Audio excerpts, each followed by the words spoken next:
La mente es como un iceberg. 9 partes subterráneas y una parte de superficie. Ese es un ejemplo clásico. Otro ejemplo clásico es un edificio. En un edificio hay sótano, pisos bajos, pisos altos y el ático. Y no es de extrañar que a lo largo de la historia de la humanidad la mente se haya comparado tanto en el budismo como en el cristianismo con una casa.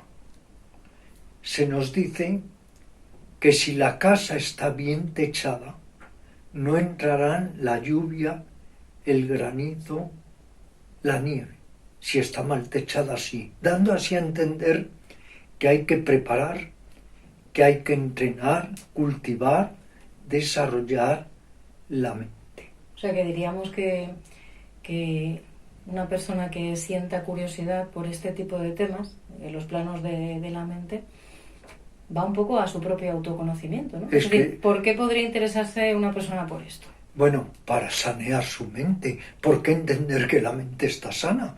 Si la mente es una discapacitada, la mente está desequilibrada, la mente muchas veces está llena de maldad, lo que no pasa en un animal. La mente tiene distorsiones, se sirve de autoengaños, neurosis, paranoias. Pues simple y llanamente, ¿por qué nos interesamos por todo esto? Antes que nada, para conocer esa gran desconocida que llevamos con nosotros a lo largo de toda la vida, y luego para sanearla, reeducarla, que en lugar de crearnos constantemente dificultades y problemas, nos ayude a lo largo de toda nuestra vida. Y toda división es a modo de conveniencia, pero viene bien para que nos entendamos. La mente tiene 4 planos. Eso es. Un plano, el más hondo y el más desconocido, es el subconsciente. Tengo que decir que los yogis ya de muy antaño conocían el subconsciente, se adelantaron en cientos de años a la psicología occidental y ya conocían el subconsciente. Luego hay un terreno de nadie, que ya hablaremos de él, que es el preconsciente, que está entre el subconsciente y la consciencia. Luego está la consciencia y luego está un estado muy elevado de consciencia, que por eso se le llama la mente supramundana o la supraconsciencia. Podemos ir viendo qué define, qué caracteriza a cada uno de estos planos y lo verdaderamente esencial, cómo vamos a trabajar con ellos para ir poco a poco ascendiendo, siguiendo con el ejemplo de la casa, al ático, donde la visión se amplifica y donde hay un entendimiento correcto, que es la supraconsciencia. Hablaríamos de que la supraconsciencia es una visión lúcida de la realidad y de nosotros mismos. La supraconsciencia es un estado de consciencia altamente refinado, altamente desarrollado, donde lo que rige no es el puro saber libresco o el conocimiento ordinario, sino la intuición y una visión muy penetrativa, muy clara de las cosas tal cual son. La supraconsciencia se desencadena cuando desarrollamos al máximo la consciencia y la propia consciencia desemboca en ese estado especialísimo de la mente que es la supraconsciencia, que sigue unas leyes diferentes a la consciencia ordinaria. No sigue ideas, conceptos, la lógica ordinaria, el pensamiento dual, sino que se rige más por la intuición o la visión directa de las cosas. Vamos a empezar pues con la primera de ellas. Hablaríamos de el subconsciente, que es la primera que has citado. Háblanos del subconsciente. El subconsciente es como un trastero lleno de cachivaches desordenados. El subconsciente tiene una enorme influencia sobre nosotros, nos condiciona totalmente, hasta tal punto que no somos lo que queremos ser, somos lo que quiere que sea o que seamos nuestro subconsciente. La palabra lo dice, subconsciente, es un plano que está por debajo de la consciencia, que se rige por todo tipo de automatismos. Ahí hemos recogido todo tipo, toda clase de vivencias, de experiencias, traumas, frustraciones. Todo está ahí, pero desordenado. Y todo eso, con sus hilos invisibles pero muy vigorosos, condiciona nuestra conducta corporal, verbal, mental y emocional. Con lo cual creemos que somos libres, pero no lo somos porque estamos totalmente condicionados como hojas a merced del viento de todo ese cúmulo de vivencias, de experiencias, de caos que hay en nuestro subconsciente. Pero con la meditación, con el autoconocimiento, con determinadas técnicas de introspección, de autoindagación, podemos ir poco a poco, no conociendo directamente el subconsciente, pero sí logrando que muchas de sus ambivalencias, contradicciones, problemas neuróticos, inhibiciones, represiones, se vayan resolviendo. Porque una de las cosas que quería apuntar es que precisamente la parte inconsciente de nosotros mismos es algo que no solemos percibir, que no nos damos cuenta de todo eso que nos ha influido, ¿no? Somos víctimas de todo ello. Incluso nuestros deseos vienen dictados muchas veces y provocados por material sumergido en el inconsciente. Que no sabemos de ellos de forma consciente. No, y ahí hay muchos conflictos sin resolver que nos crean mucha neurosis, miedos, ansiedad. De alguna forma todos somos los hijos de nuestro subconsciente y por eso es tan importante utilizar técnicas de introspección meditativas, no ya con la idea de iluminar el subconsciente, que también, pero con la idea o con el propósito del que el subconsciente se vaya ordenando y el subconsciente lanza de alguna manera sus condicionamientos a través de lo que llamamos en el yoga vasanas y sanskaras, impulsos, tendencias. Sí. Y poco a poco podemos ir mediante la autoobservación conociendo esas tendencias, esos sanskaras y resolviéndolos a través de la atención, el sosiego, la ecuanimidad. Tendríamos en ese sentido que decir que hay una decodificación, un desmontaje de todos esos sanskaras, vasanas o tendencias, impregnaciones, latencias subconscientes. Hay que decirlo todo, y es que en Occidente el subconsciente toma mucho protagonismo a través de la figura de Sigmund Freud, si mal no recuerdo, cuando yo estudié este tema en el instituto. Y es a través de este personaje que se populariza mucho, que tenemos esa parte inconsciente, de la cual nosotros no nos percatamos de toda la influencia que puede generar en el siguiente plano de la mente, que es precisamente el de la consciencia. No, pero antes pasamos por otro, el preconsciente. Es verdad, vale. ¿Qué es el preconsciente? El preconsciente es un terreno de nadie.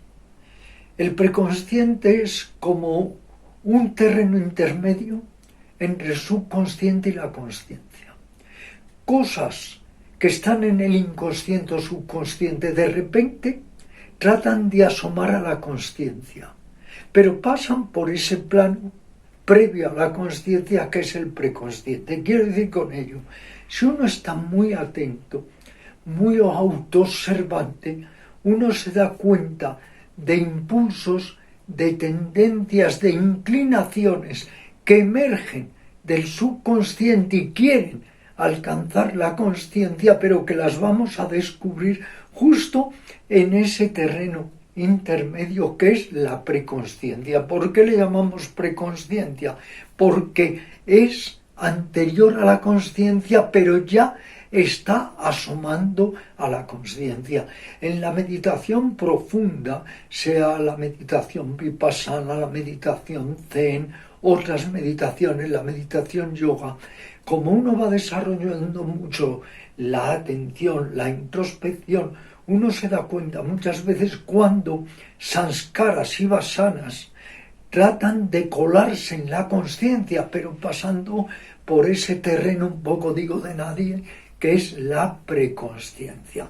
Tengamos en cuenta que nosotros desconocemos mucho nuestra mente, porque ¿qué vamos a nosotros conocer de nuestra mente al lado de yogis que yo he conocido que llevaban 20, 30 años en una ermita observando su mente? Por eso tengo que decir, no lo digo yo, lo han dicho muchos psicólogos occidentales, que la psicología occidental, en comparación con la psicología oriental, está totalmente en pañales. Por otro lado, Freud, al que te referías, le da una connotación muy sexual, erótica al subconsciente. Los yogis no. Los yogis consideran que en el subconsciente hay tendencias libidinosas, eróticas, pero también está el afán de poder, pero también el afán de ayudar, de cooperar. Quiero decir que hay que quitarle un poco al subconsciente de ese San Benito de que todo es nocivo. No, hay muchas cosas. Lo que pasa es que como todo es desordenado, está sumergido, está en la oscuridad, pues nos causa muchos problemas cuando muchas veces no entendemos por qué queremos una cosa y tenemos el sentido del deber de otra. ¿Por qué a una persona a la vez la amamos y la odiamos? ¿Por qué nuestros deseos son a veces nuestras aversiones? Todas estas contradicciones es que están ahí sumergidas en el inconsciente.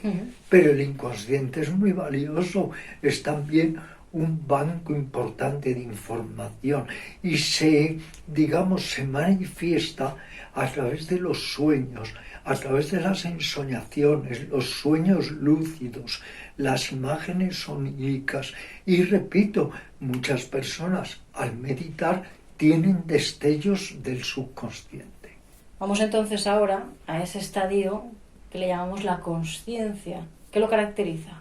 Bueno, la consciencia sigue siendo un gran misterio.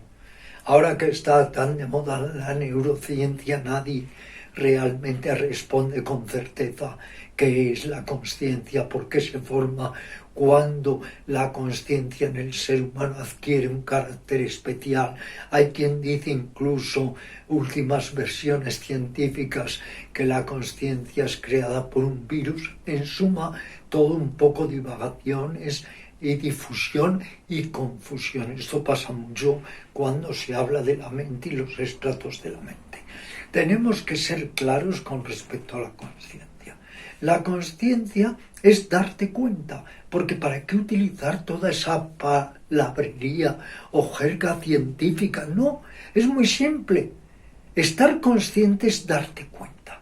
Estar consciente es que percibes lo que es a cada momento. Si lo percibes dentro de ti, es consciencia de tus contenidos psíquicos internos. Si lo percibes fuera, un color, un sonido, es consciencia del exterior. La consciencia es como un músculo, no es fija, puede desarrollarse. Una persona que entrena su consciencia es como un atleta que entrena su musculatura. Cada día puedes estar más consciente, más alerta, más perceptivo, y de ahí que los maestros zen digan el color es más color, el sonido es más sonido, o como decía Krishnamurti, que cuando haces una caricia con consciencia es que entras en lo más profundo de la caricia, o cuando abrazas a una persona, a un árbol. Consciencia es vida, ya lo decía Buda, el que está consciente está vivo, el que es inconsciente, no está atento, es como si ya estuviera muerto. La consciencia es desarrollable, es entrenable. ¿Cómo? A través de la meditación y de otras muchas técnicas de lo que llamamos el trabajo interior. Y se puede tener una consciencia muy débil, fragmentada, muy confusa, o se puede tener una consciencia muy lúcida, muy definida, muy clara, porque también hay una gran diferencia entre que la consciencia te domine a ti o tú llegues a dominar deliberadamente tu consciencia. En la medida en que uno entrena, desarrolla la consciencia, va subiendo pisos en el gran edificio de la mente hasta que finalmente, si la desarrollas en grado sumo, llegas a la supraconsciencia. Pero dentro de la consciencia, que esto nadie habla en la neurociencia porque no lo saben simplemente, dentro de la consciencia hay diferentes grados y niveles de consciencia. Uno de ellos, por ejemplo, es la autoconsciencia o consciencia de sí. Pongo un ejemplo. Si tú estás consciente, percibes el aroma de una flor. Pero si estás muy consciente, te percibes a ti mismo percibiendo el aroma de una flor. Es un grado mucho más profundo. El ser humano es muy mecánico, es maquinal, es automático solo por una cosa. No porque no tenga consciencia, que no la tiene, somos máquinas, sino mucho más grave, porque casi nunca tenemos consciencia de ser, casi nunca tenemos lo que llama el recuerdo, la consciencia de soy, vivo, existo. Yo me he dedicado durante años a preguntarle a muchísimas personas, ¿tienes consciencia de ser? ¿Te autorrecuerdas, te vives, te sientes más allá de lo que percibes? Y las personas se quedan perplejas, porque es que nadie les ha hablado de esa consciencia, de la consciencia, que sin embargo en el yoga y en el budismo y otras técnicas orientales de autorrealización se lleva hablando de ello desde tiempos inmemoriales, y seguro que Freud y Adler y no sé siquiera si Jung sabían realmente qué es la consciencia de la consciencia, que se le da tanta importancia en las técnicas orientales de autorrealización. Vamos entonces con lo que llamaríamos el último estadio, Sí. que es la supraconsciencia. Hemos hecho un viaje. Viaje. Desde el sótano del rascacielos y ahora desembocamos, el ascensor nos lleva al ático. Es una fase elevada de nosotros mismos. Es lo más elevado.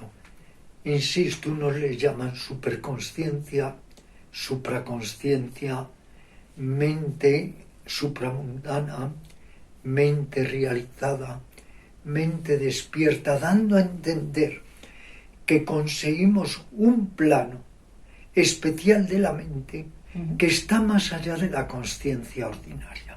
Cuando yo empecé a leer libros de yoga en francés, porque en España era imposible conseguirlos, recuerdo que autores franceses muy serios hablaban de lo que ellos llamaban dépasser la conciencia, sobrepasar, ir más allá de la consciencia, porque la consciencia todavía es limitada. La consciencia opera muchas veces de acuerdo a determinados parámetros mentales, los opuestos o la dualidad del pensamiento dual, el concepto, la deducción, la inducción, pero no es capaz de desarrollar un tipo especial de conocimiento muy directo que Buda llamó Vipassana, Patanjali, visión clara, y que es como un golpe de luz, una intuición que te permite ver más allá de las apariencias. La consciencia muy desarrollada todavía puede no ver más allá de las apariencias. La supraconsciencia es que has superado los velos de la ignorancia y ves más allá de las apariencias. Hablaríamos de un estado de descondicionamiento. Total, un descondicionamiento total. ¿Cuáles serían los velos de la ignorancia? Pues, por ejemplo, el ego, el miedo, el ver lo que queremos ver o nos han dicho que es. Hay una serie de velos que impiden ese desembocar en la supraconsciencia, pero cuando a través del trabajo interior vamos poco a poco eliminando la ignorancia básica de la mente, obtenemos otro tipo de cognición, de percepción, de entendimiento muy diferente. Y ahí está lo que llaman los maestros Zen, la conjunción de los contrarios. Ni blanco ni negro, sino todo lo contrario. O sea, las dualidades, el pensamiento dual, que es muy limitado, se trasciende. Y entonces obtienes un tipo de visión plena, de visión panorámica, no una visión coagulada por conceptos, ideas, pensamientos, etiquetas, deseos, rótulos, no. Es una visión cósmica muy diferente, ni qué decir tiene que quien no ha tenido atisbos de supraconsciencia no tiene la menor idea de lo que es la supraconsciencia. Mediante todo lo que llamamos el trabajo interior, el trabajo sobre nosotros mismos, ¿qué vamos consiguiendo? Por un lado, ordenar, esclarecer ese sótano caótico que es el subconsciente y lograr que vayan apareciendo, saliendo, emergiendo vasanas, sanskaras, impulsos, inclinaciones, que podamos así ir agotando su movimiento cuando son perniciosos. Por otro lado, estar muy vivos y atentos para tratar de captar esos impulsos cuando aparecen en el preconsciente. ¿Para qué? Unas veces para debilitarlos y otras, si son positivos, incluso para potenciarlos, energetizarlos. Con respecto al plano de la consciencia, trabajar a fondo todo lo que nos ayude a estar más conscientes y más autoconscientes, lo que nos ayuda a tomar conciencia de los fenómenos del exterior, pero también de nuestros propios fenómenos internos, de nuestros procesos psíquicos, emociones, sentimientos, y trabajar mucho para ir desarrollando, amplificando la percepción, la cognición y el entendimiento, ir poco a poco ganando terreno en la supraconsciencia, que aunque no llegáramos a estar totalmente supraconscientes, por lo menos que podamos tener atisbos, que podamos tener flashes de ese estado soberbio de la mente, que es la supraconsciencia, que le da un sentido totalmente diferente, más rico, más profundo a nuestra propia vida.